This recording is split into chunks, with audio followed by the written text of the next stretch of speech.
Hello, in this lesson we're going to be looking at compound interest. Compound interest is another way that we calculate interest. With simple interest, the interest remains the same. So 20 naira every year would be 20 naira every year. But with compound interest, the interest is added onto the original amount and recalculated each year. So it changes every year. Compound interest is often referred to as repeated percentage increase because we use the idea of percentage increase to calculate it. Recall that to increase an amount by 20%, we only have to multiply it by 1.2, which is the decimal of 120%. Let's demonstrate this using an example.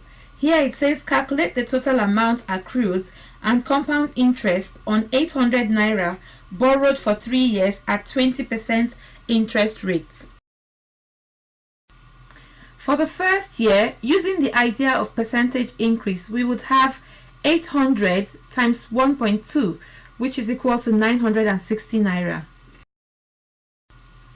For the second year, we would have 800 times 1.2 times 1.2, which is equal to 1,152 naira.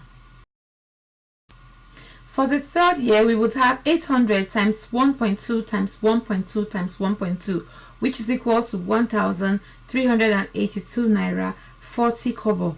This indeed is the total amount accrued after 3 years. But is there a better way that we could write this? Remember when we calculated percentage increase and decrease, we referred to that decimal number as the multiplier. Now have a look at the number of years and the multiplier. Are there any links?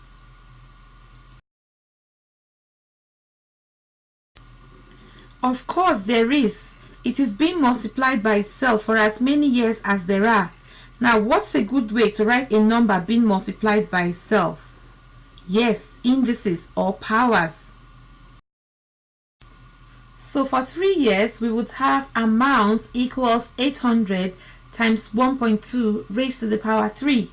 This in fact leads to the formula for calculating the amount accrued. Amount equals principal times the multiplier raised to the power number of years. Remember that the multiplier is always 100% plus the new percent written as a decimal. Now to work out the compound interest, we just have to subtract the original amount from the new amount.